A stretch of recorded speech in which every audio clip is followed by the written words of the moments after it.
amigos? Les habla la doctora Esmeralda Martínez Lara. Y el licenciado José Morales Corona. Este es tu programa Red Esmeralda. Somos tus guías del derecho. Y te brindamos asesoría jurídica y solucionamos tu problema.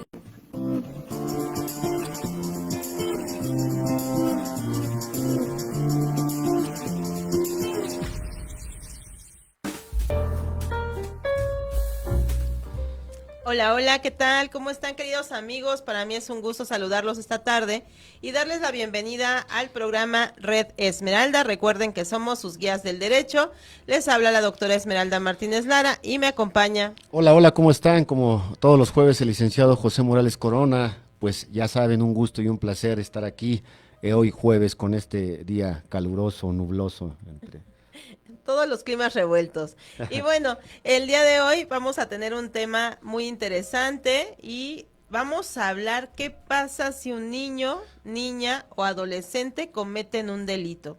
Un tema lamentablemente muy vigente porque hemos tenido casos recientes demasiado aparatosos que han despertado mucho la situación. Ayer salió una noticia por ahí en donde un adolescente en una escuela pues lesionó a su maestro de francés.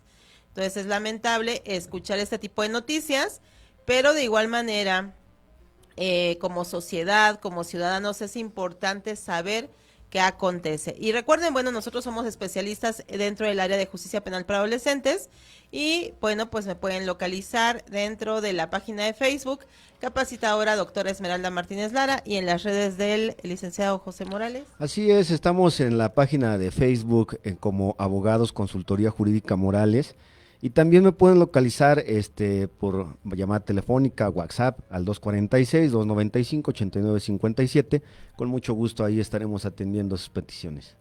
Claro que sí, bueno, esta temática lamentablemente, como yo lo comento, es vigente y debemos saber qué sucede, qué pasa, qué es lo que debe hacer la autoridad, qué es lo que debe pasar aquí, cómo nosotros trabajamos, a quién llamamos, qué pasa con el niño, qué pasa con el adolescente, qué pasa con los padres cuidadores, qué pasa cuando una persona comete una conducta delictuosa. Y bueno, pues les comento que nosotros somos especialistas en el área desde hace varios años y bueno, pues aquí vamos a estar abordando la temática, no se vayan.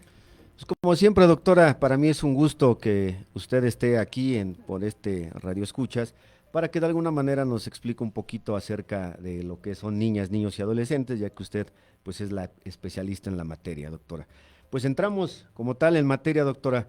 Quisiera saber desde este momento y también para todos los radioescuchas, pues, ¿qué es un niño? Un niño es una persona desde que nace hasta antes de cumplir los 12 años. Eso es lo que vamos a tener o a entender legalmente como un niño.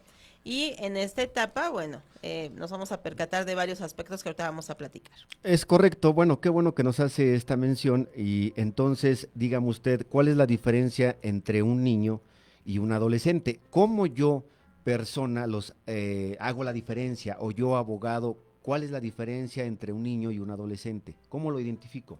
Muy bien, en primer lugar por las edades, esa sería la primera parte, en donde lo primero que yo tengo que saber es que un niño va a ser desde que nace hasta antes de los 12 años y que un adolescente va a ser desde los 12 años cumplidos hasta, en este caso, antes de los 18 años.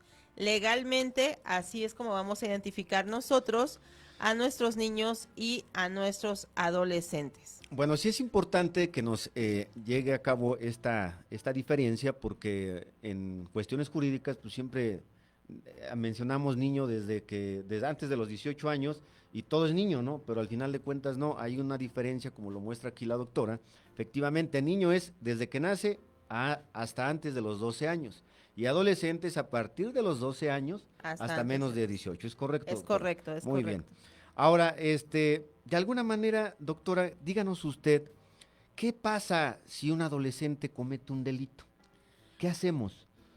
Lamentablemente, en muchas ocasiones, como familias, como padres, como tíos, como abuelos, no estamos preparados para este tipo de circunstancias. Y aquí básicamente parte de lo que sí debemos saber es que si un niño o un adolescente ha sido acusado de cometer un delito, lo primero que se tiene que hacer pues es asesorarse, ¿no? Esa sería una primera parte, pero con un especialista.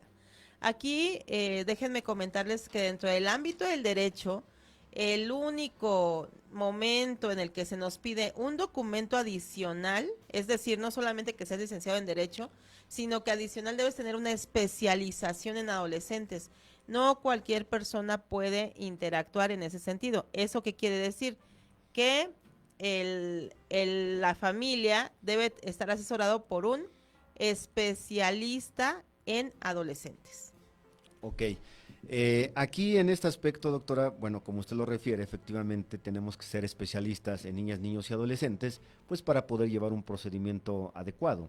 Pero ¿nos puede usted mencionar, de alguna manera dentro de la Ley Integral de Justicia Penal para Adolescentes, hay una clasificación?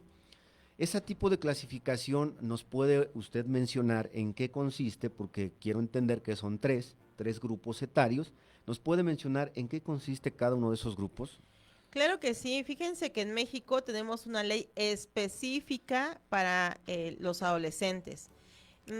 No vamos a tener el mismo proceso de adultos para adolescentes. Hay muchos abogados que luego dicen, pues es lo mismo, pero en chiquito, ¿no? Pero esto no es así, no es jamás, así. jamás. Hay una diferencia muy grande en llevar asuntos de adultos que cometen un delito y en llevar asuntos de adolescentes que cometen un delito. Entonces, aquí básicamente, ¿qué es?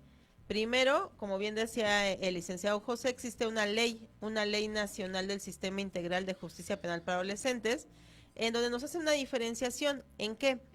Nos hace una diferencia entre lo que es grupos etarios y nos dividen al adolescente en tres edades, de 12 hasta antes de 14, de 14 hasta antes de 16 y de 16 hasta antes de 18. Entonces, esos son los tres grupos etarios. ¿Por qué los dividen así? Ajá. Se dividen así por las etapas de crecimiento en que van a estar los adolescentes. Es decir, la primera etapa, el adolescente aún no comprende cuál es la consecuencia de sus actos y ni siquiera la mide. Entonces, ahí sí habría que estar nosotros muy atentos y ni siquiera nada más como abogados, sino hasta como padres, como tíos, como cualquier persona que tiene cerca a un adolescente, en saber que tu adolescente está en una temporada de cambios mentales y físicos. Entonces, así como lo refiere usted, doctor, efectivamente un adolescente pues está en ese trance, podemos decirlo, en ese cambio de, pues en todos los aspectos. Esas son las principales razones por las cuales se llega a cometer un delito, o hay otro tipo de circunstancias que lleva a los adolescentes a que cometan un hecho delictuoso. Fíjense que en este hecho de ayer, yo me quedé pensando en por qué un adolescente va a lesionar a su maestro, ¿no? Entonces, si nos ponemos en el supuesto, podríamos comenzar diciendo, pues es que seguramente el adolescente, pues a lo mejor el maestro lo reprobó, a lo mejor el maestro usó una palabra que no debía, o simplemente el adolescente ya traía una situación de violencia que salió en ese momento. Entonces, aquí básicamente tenemos varios factores por los que un adolescente puede llegar a cometer una conducta delictuosa. Y entre ellos, pues lo es un aspecto psicológico, es decir, que el adolescente pueda tener una situación psicoemocional, un aspecto psiquiátrico, donde ya tenga un trastorno que requiera un medicamento, y un aspecto de índole física, que puede ser alguna circunstancia que le esté generando que él pueda cometer el delito.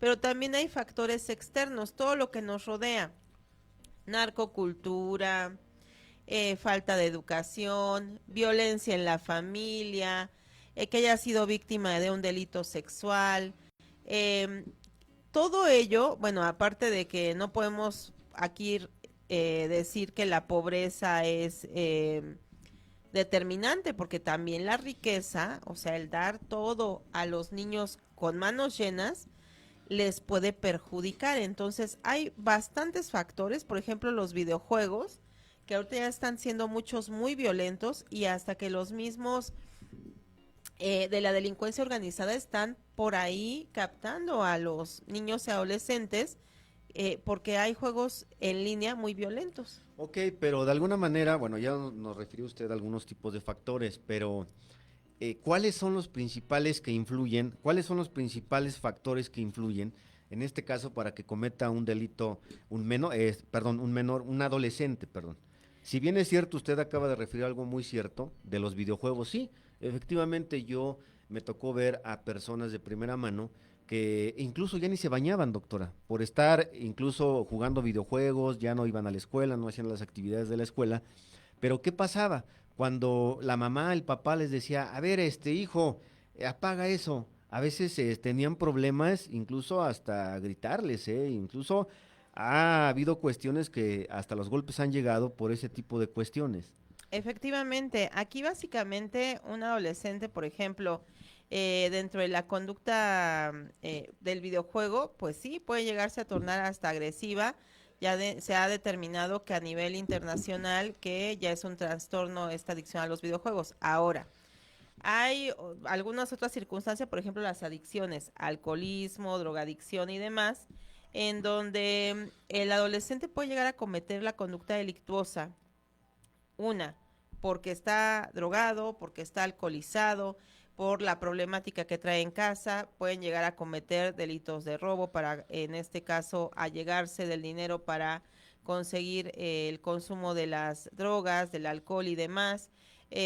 Una persona que ha sido violentada puede convertirse también en violentador más adelante.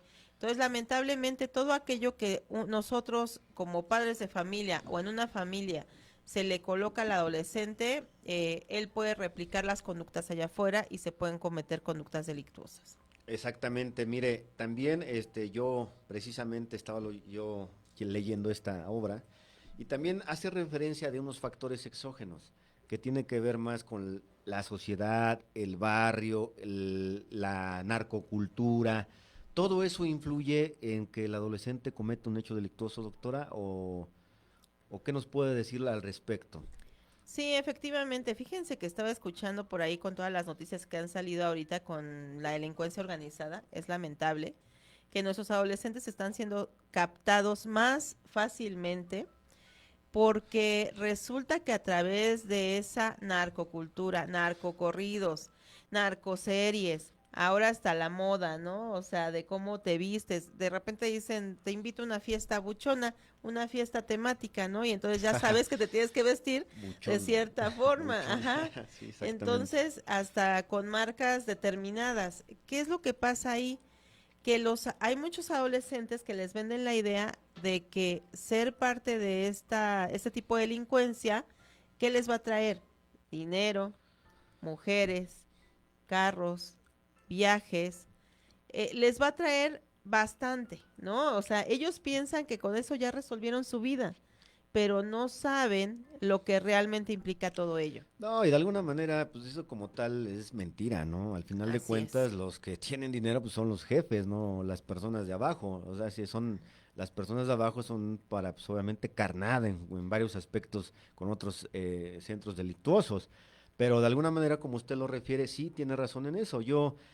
A veces, ya los jóvenes, ya yo me percato que escuchan mucha música narcocorrida, pero ya una música muy distorsionada, con groserías, con muchas palabras obscenas que yo creo que no es lo correcto, que incitan a la violencia, doctora. Es más, tan es así que incitan a la violencia que en varios estados de la República hay grupos musicales, ¿no? Grupos musicales Exactamente. que están prohibidos, o sea, ellos no pueden ir a tocar en ciertos estados de la República y en caso de que acudan, tienen que pagar multas, pero adivinen qué, que los grupos pagan las multas porque la gente sí va a verlos y de ahí pues digo, desquitan la multa que les cobra el mismo estado, ¿no? Entonces eso es lamentable. Exactamente, mire, yo por ejemplo lo que alcanzo a percatarme en la realidad es que, por ejemplo, en los videos de música de corridos, pues obviamente, ¿cómo salen? Salen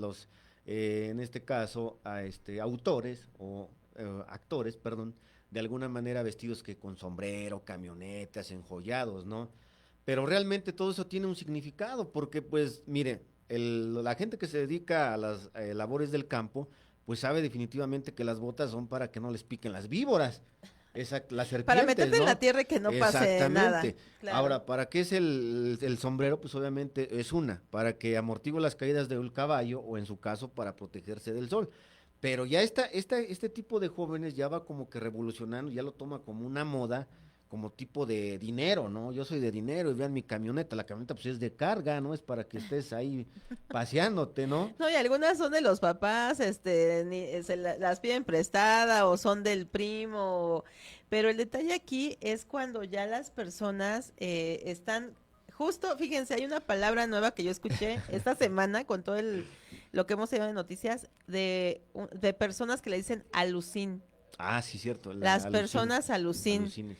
¿Qué quiere decir eso de los alucines? Que son adolescentes, jóvenes, que andan en su alucine de que se creen ya sicarios, que se creen narcotraficantes, que se creen diferentes situaciones. Y entonces, ¿qué creen? Que la delincuencia organizada lo que hace es, ese alucín, tráemelo. Exactamente, y volver, pero bueno, dijeran, pero ¿por qué saca este tema? ¿No? Sí tiene que ver con adolescentes, ¿por qué? Porque son factores exógenos. Exacto. Y esos factores exógenos son los que nos están llevando a nuestros adolescentes a que cometan hechos delictuosos. Así ¿Sale? es. Por ejemplo, ahorita lo de Guadalajara, pues la mayor parte son jóvenes, La mayor jovencitos, parte, adolescentes, así ¿eh? es. Los que se están, obviamente ya pues prácticamente perdieron la vida, pero por malas decisiones y también por malas decisiones de los papás, porque ahí depende ya la educación también de los padres, doctora. Los valores, el ejemplo, pero sobre todo también el cuidado. Fíjense, les voy a contar algo muy rápido, también tiene que ver con esto que estamos platicando. Un día me hablan un asunto en el norte del país, un adolescente, 16 años. Adivinen, un alucín, justo lo que estábamos diciendo, porque andaba con los amigos en una camioneta, escuchaba narcocorridos, tomando, ¿no? Entonces se le hace Sí. muy fácil detonar arma de fuego al aire.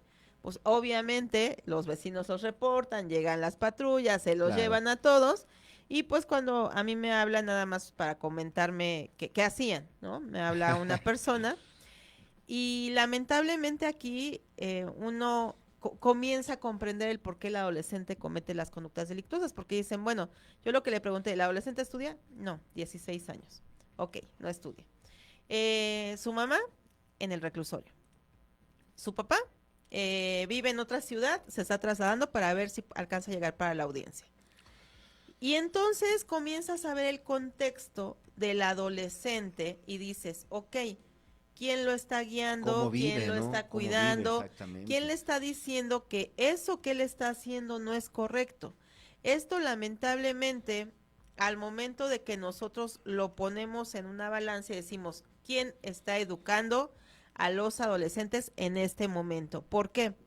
Porque independientemente que ahorita estemos hablando desde la perspectiva del derecho, este problema nace en la familia. Exacto. Es Nace, correcto. y otro elemento que ahorita igual comentamos, las redes sociales, TikTok, páginas de Facebook, Instagram y demás.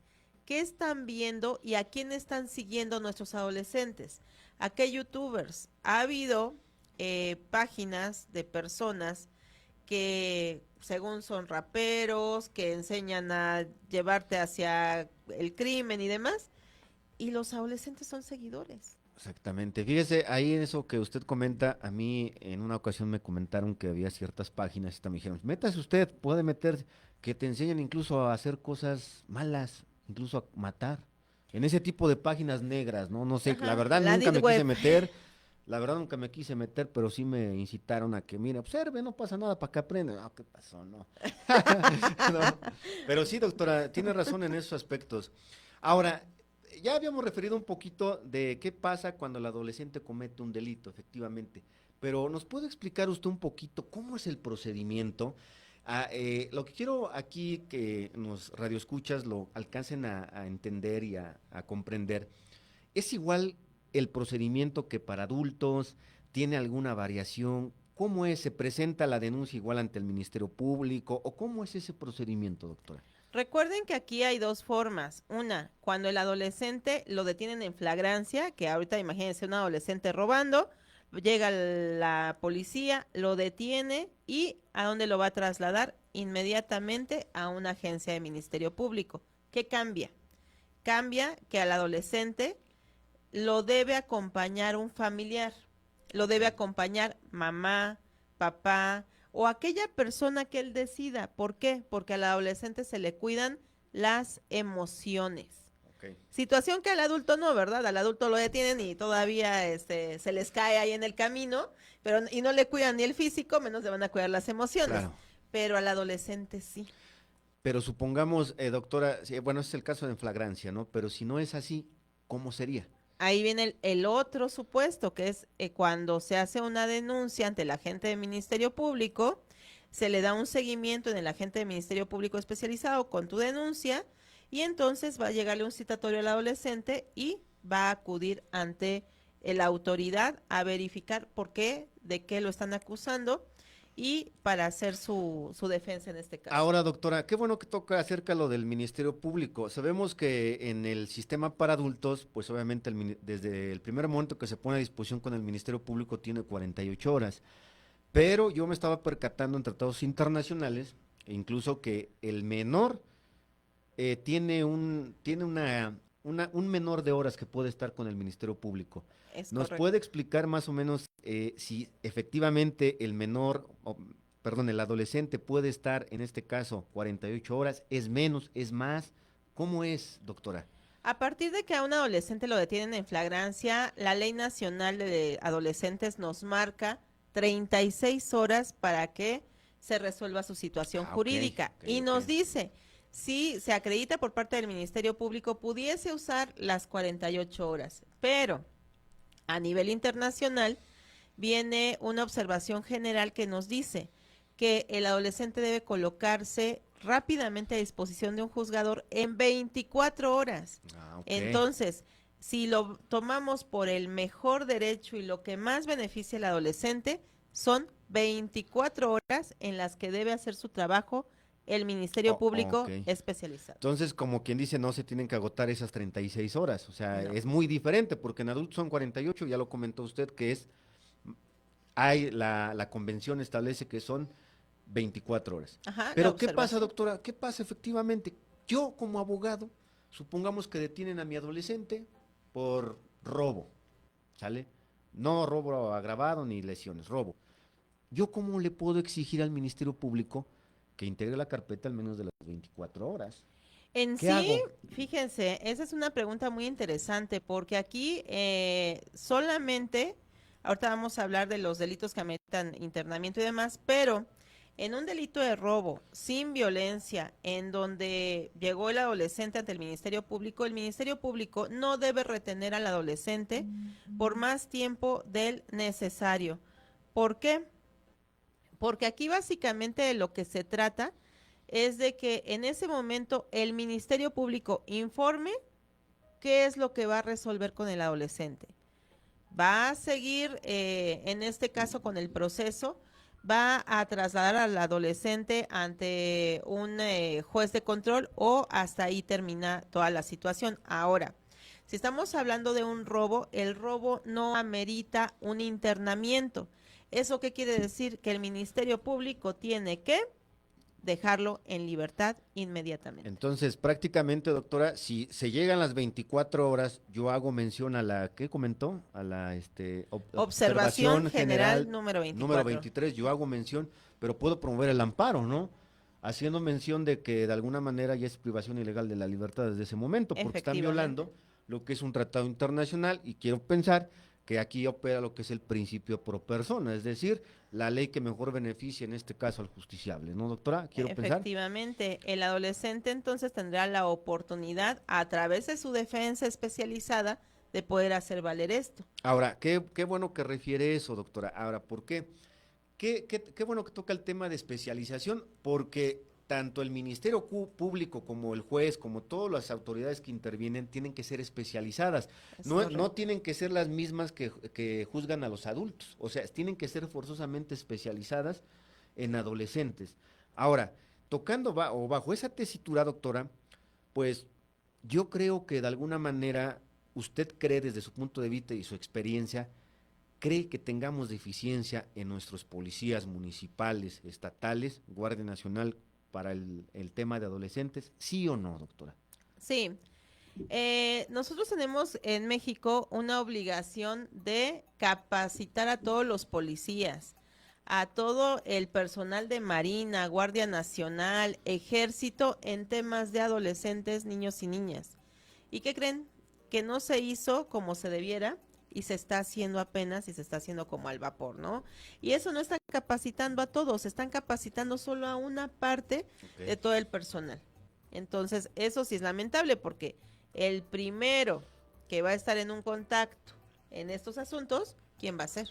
El Ministerio Público, ¿no? Y el policía, que es el primerito que va a ir a hacer su labor. Mire, de alguna manera, yo creo que en este aspecto que toca, pues seamos honestos y no quiero hablar mal de los policías municipales, pues, tengo muchos amigos y mis respetos, pero sí efectivamente carecen de ese conocimiento, doctora. Y a veces yo les comentaba a mis compañeros policías y les decía, bueno, pero ¿por qué no te metes a un diplomado en línea, por lo menos para que tú sepas? Si tus compañeros no quieren, pues tú por lo menos que sepas. Y a veces viene la negativa de decir, bueno, pues si mi jefe no me lo paga o el presidente municipal no me lo paga, yo no voy a sacar de mi bolsa.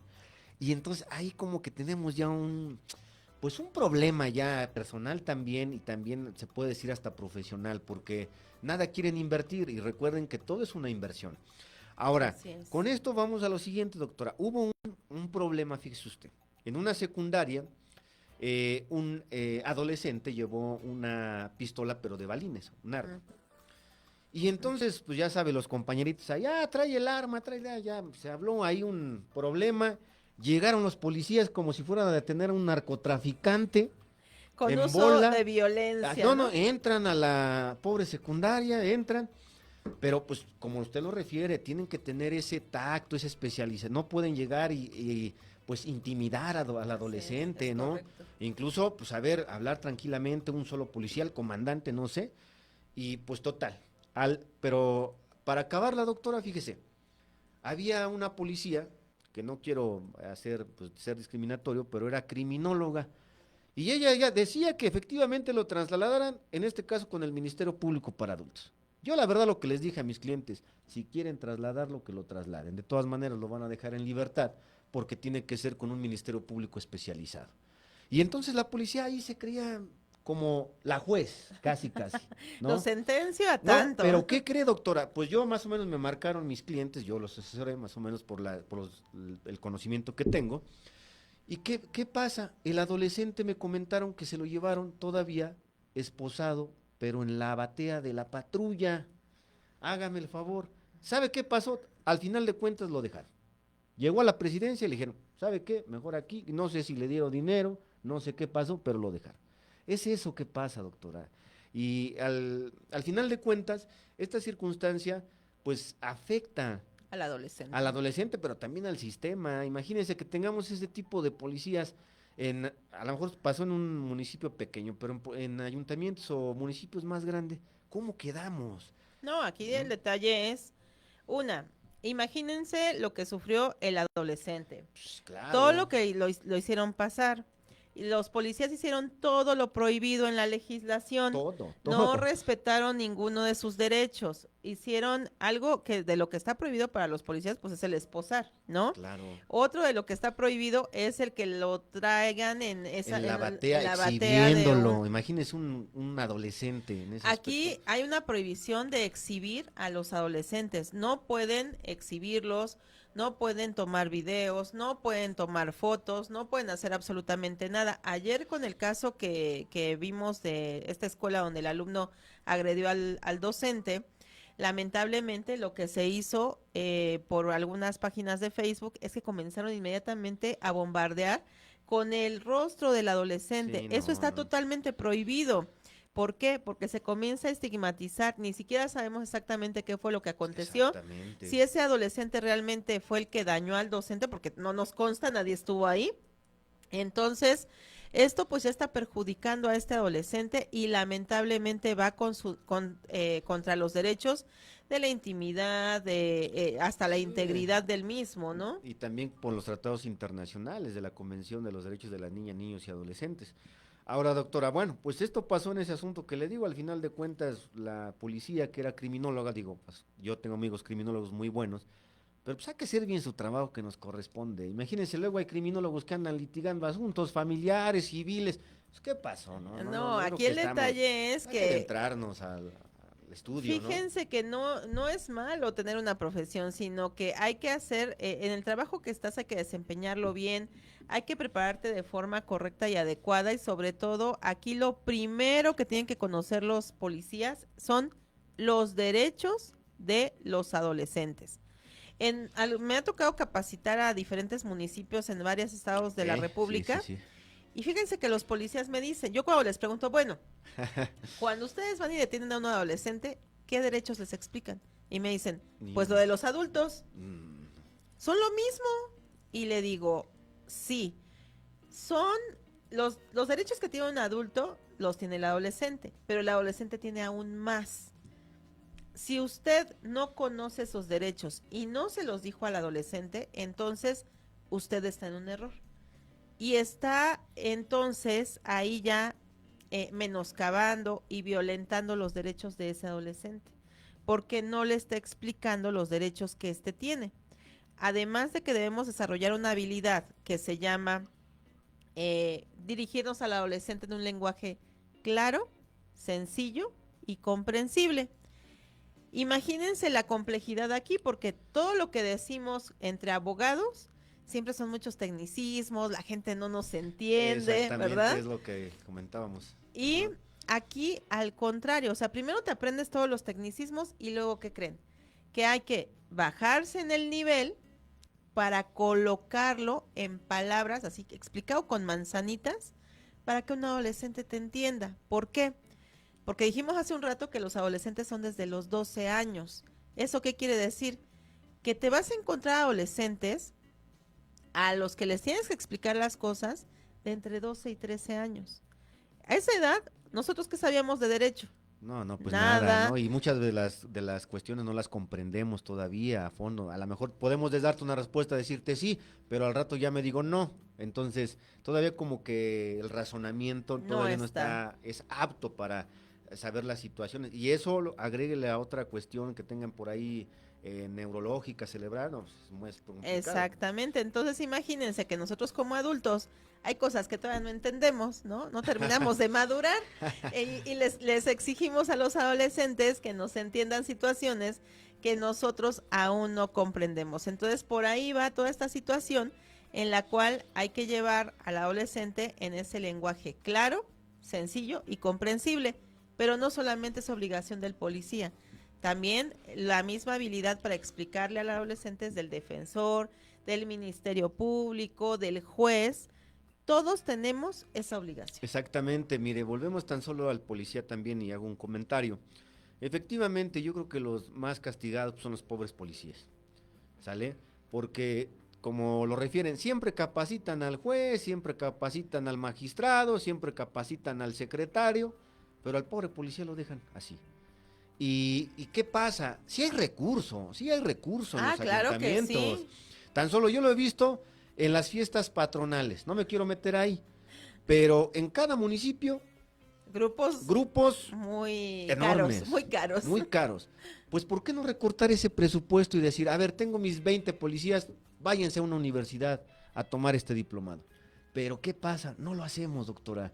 Y entonces es un gran problema que tenemos las autoridades, y no solamente de los estados, sino también de la federación, que tiene que ver esa cuestión. Y sobre todo, fíjense, una recomendación para todos los que nos ven. La Suprema Corte de Justicia de la Nación saca cursos gratuitos. Exactamente. Donde todos, como ciudadanos, podemos entrar. Hay cursos muy básicos que nos explican derechos de niñas, niños, adolescentes. Y nos dicen, aquí te vamos a explicar esto. Puedes entrar y es gratuito. Solamente tienes que conectarte desde un celular, una computadora. Entonces, aquí, en muchas ocasiones, con toda esta tecnología que tenemos, la tecnología nos ha ayudado si la sabes usar, te va, Te va a a beneficiar. instruir Sí, y y te a va a beneficiarse, beneficiar. claro. Si vas a procrastinar y a perder tu tiempo, entonces también te va a ayudar, ¿no? Porque ahí te la puedes pasar 10,000 horas viendo las historias, memes y cosas, videos chistosos, ¿no? De TikTok. Y te puedes pasar todo el día así y no te va a traer ningún beneficio. Pero si tú quieres una capacitación, tan solo ahorita en la página de Facebook, capacitadora doctora Esmeralda Martínez Lara, nosotros todo esto lo transmitimos ahí. Exactamente. Tenemos cursos y conferencias que se quedaron gratuitas, Y entonces, están grabadas aparte en es, YouTube, en el Facebook, en ajá, cuestión de y por redes. ejemplo, este programa que se va a Spotify y lo pueden encontrar como Red Esmeralda, pues imagínense que todo esto lo tienen al alcance de la mano, o sea, realmente toda esta información ustedes la pueden hacer suya y otra tanta, van manejando y van escuchando y dicen, ah, ya me instruí, ya sé, ya mínimo sé qué es lo Sí, que tengo que hacer en sí, este o por caso. lo menos pues ya voy manejando yo policía y llego, pues sí, sí le he regado, ¿no? A ver, trato de investigar, ¿no? Ya como que dijeran, me metió la espinita y digo, estoy mal en esto, voy a tratar de solucionarlo o de ser mejor en mi trabajo, ¿no? Así es, Bueno, doctora, y pasando a otra preguntita, ¿un adolescente puede llegar a prisión? sí. Sí, pero con sus reservas, ¿ok? Porque fíjense que hay muchas personas, hemos topado con noticias en donde dicen, no, que los refundan en la cárcel, que no salgan de ahí, que le den la pena máxima y demás. No, déjenme comentarles que el adolescente no se aplican penas y no se aplican castigos. Se aplica algo que se llama medidas de sanción socioeducativas. Y esas medidas de sanción socioeducativas, parte de lo que van a hacer es reeducar al adolescente. El adolescente se va a reeducar. ¿Para qué? Para que no vuelva a reincidir. Ahora, ¿cuándo si llega a un internamiento? Cuando este está dentro del grupo etario 2 y del grupo etario 3. ¿Por qué decimos esto? Porque el grupo etario 1, que va de los 12 hasta antes de los 14 años, no pueden llegar a un internamiento. Así el adolescente haya violado, haya matado, haya secuestrado, no va a llegar a un internamiento. ¿Por qué? Porque ese grupo etario tiene una prohibición constitucional para que pueda llegar a ser privado de la libertad. Lo que sí, en este caso, sí ya está autorizado es para los grupos etarios 2 y 3. De los 14 hasta antes de los 18 años, ya pueden tener un internamiento por ciertos delitos. Ok, mire, qué bueno que hace referencia a eso. Efectivamente, los delitos graves, se pueden decir en adolescentes, se encuentran tipificados en el artículo 164. ¿Qué delitos encontramos? Como terrorismo, extorsión agravada, posesión y portación de armas de fuego exclusivas del ejército, homicidio doloso en todas sus modalidades, feminicidio, violencia sexual, lesiones y robo cometido con violencia. Bueno, doctora, pero bueno, este artículo, bueno, yo lo he leído y habla que el internamiento será como último Último, sí. recurso. O sea, no es a fuerza el internamiento, ese es como último recurso que puede utilizar el juez. Entonces, bajo esa tesitura, yo le quisiera preguntar, entonces, ¿cuál es la finalidad del sistema integral de justicia penal para adolescentes? Claro. Fíjense que hace rato les refería que aquí no manejamos la pena ni el castigo, pero lo que sí vamos a manejar es el hecho de que nuestro adolescente, al momento de que está en el juez resolviendo el asunto, va a tomar en consideración las circunstancias personales, familiares e individuales del adolescente y la finalidad del sistema, que esta va a ser la no reincidencia y que éste se pueda reintegrar a su familia y a la sociedad. Entonces, básicamente aquí, ese adolescente pues va a requerir estar en un tratamiento. Cuando este ya se dijo, sí, sí cometió una conducta delictuosa, habrá que aplicarle un tratamiento socioeducativo. Puede ser un tratamiento socioeducativo acorde al delito, como los delitos que acaba de decir el licenciado José. Esos delitos son de los que sí ameritan internamiento, los que él mencionó. Si no están en ese listado, todo lo demás es en externamiento, afuera, no llegan a un centro de internamiento de adolescentes. Ahora, aquí, qué bueno que nos comenta este tipo de información, porque muchas de las veces las desconocemos. Pero, ¿qué pasa, doctora, cuando de alguna manera un adolescente cometió un hecho delictuoso, robo, ya lo sentenciaron? ¿Todavía existe un expediente como en materia civil, en materia familiar? ¿Se queda un expediente en algún archivo? ¿O qué pasa con ese tipo de procedimiento? Aparte de eso, también, ¿hay antecedentes para los adolescentes? No, cuando un adolescente comete un delito y lo sentencian y termina su sentencia, el expediente se destruye. Ah, No ok. queda ningún antecedente penal para el adolescente porque si tú dejas un antecedente, estarías estigmatizando al adolescente y recuerden que lo que queremos es que éste se reeduque. Si tú dejas un antecedente, entonces lo que vas a hacer es que la gente diga, ah, no, ¿qué crees que él robó? Ah, no, ¿qué crees que él violó? Ah, entonces no va a poder continuar con su vida de la forma adulta adecuadamente si se deja un antecedente. Entonces, termina su sentencia, pasa un lapso de tiempo, se destruye el expediente, se deja solamente la sentencia para como en este caso como antecedente de, y básicamente, ¿qué es lo que va a pasar ahí? Se quitan todos los nombres, nada más se que deja la sentencia, pero como estadística, no como antecedente. Entonces, ahorita ustedes dicen, ese adolescente yo sé que cometió un delito, voy a pedir que me digan sus antecedentes penales, eso no existe. Ok, sí, porque anteriormente me hacían un tipo de pregunta así. Yo les comentaba que prácticamente en adolescentes pues no hay como tal un antecedentes penales o una carta de antecedentes penales. Lo que tendrían que hacer es en este caso pedir alguna carta de buena conducta en la institución académica o cualquier otra institución Claro. pública para que acreditaran esa conducta pues intachable de alguna manera.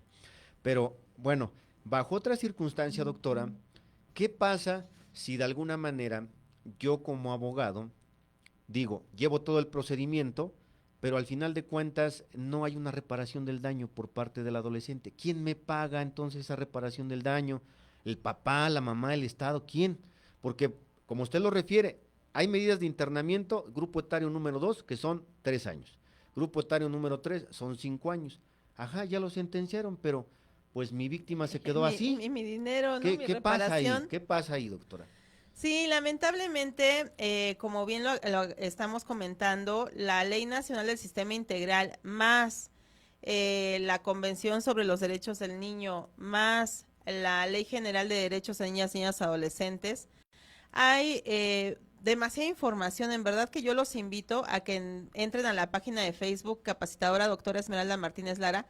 Ahí van a encontrar mucho más detalle de todo esto, pero hablando de reparación del daño, es algo que sí debemos saber como sociedad, sobre todo porque hay abogados que no son especialistas y llegan y le dicen, oye, voy a hacer que te paguen toda tu reparación del daño. Sí, ¿Cuánto sí, sí, quieres? sí. ¿1 millón, dos Y no, pues millones, de tres dónde, pues millones? sí, no, muchos dicen, pues mejor que se quede ahí en el centro, ¿no? De Ajá, reinserción pero para. aquí el detalle es lo siguiente, el fin del sistema, ya lo dijimos para nuestro adolescente. Ahora, reparación del daño, lo quieren revisar artículo 60 de la Ley Nacional del Sistema Integral de Justicia Penal para Adolescentes, y ahí nos dice, el encargado de reparar el daño, o sea, de pagar las cosas, es el adolescente.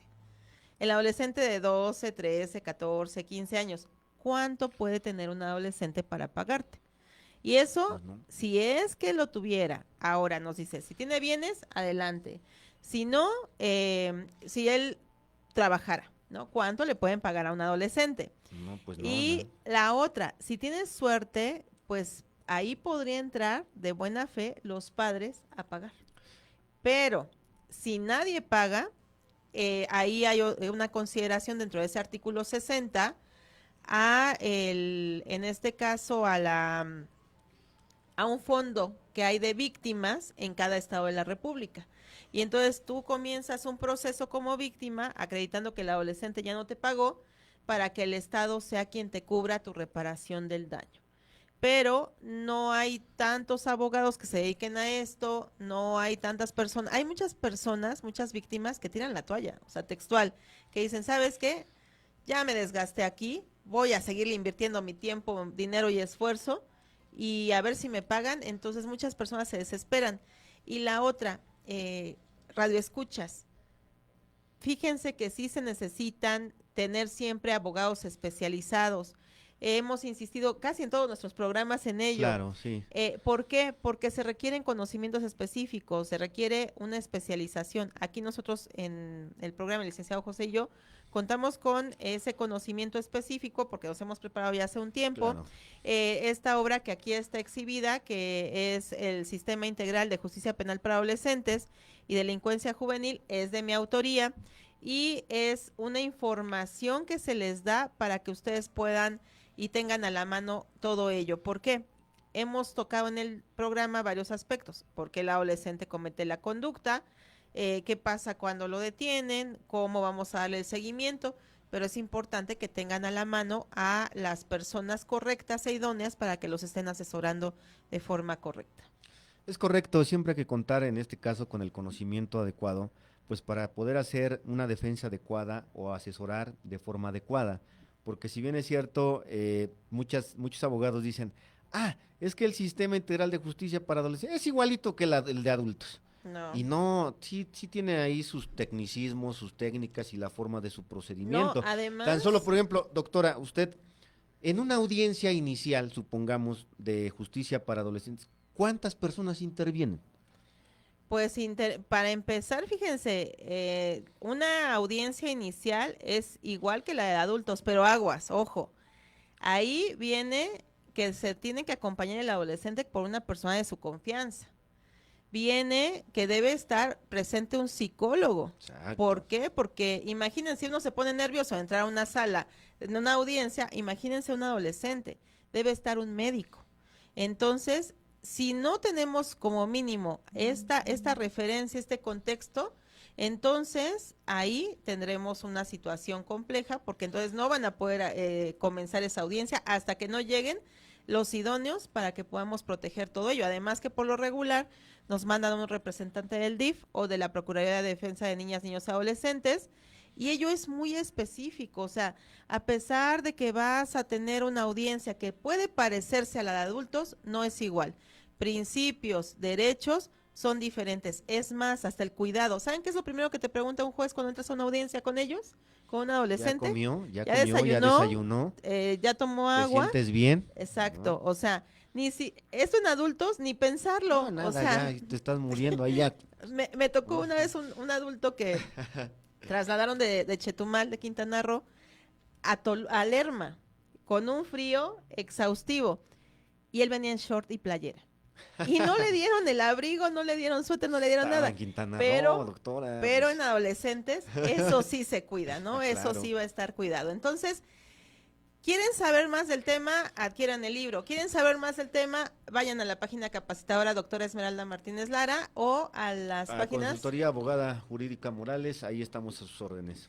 Les mandamos saludos a nuestros seguidores que han estado atentos dentro de la página de producción radiofónica, y justo ahorita pues a mis estimados amigos Mauricio Sanabria y a mi estimado amigo Melchor, que ha estado muy atento en los programas. Saludos a ustedes y a todos los demás seguidores que están ahí atentos de nuestra transmisión. Recuerden que estamos todos los jueves a las 3 de la tarde y que nos pueden localizar ahí en redes sociales a través de los números telefónicos que hemos dado, ¿cierto? Claro que sí, un gusto y un placer que nos sintonicen y gracias de verdad. Y síganos a esa información muy adecuada para que ustedes puedan, en este caso, consultarla. Muchísimas gracias, les mando un abrazo, gracias. Y nos vemos el siguiente jueves a las 3 de la tarde, amigos. No se olviden, Red Esmeralda, sus guías del derecho. Gracias. No lo olvides, te esperamos todos los jueves en punto de las 3 de la tarde. Gracias por acompañarnos.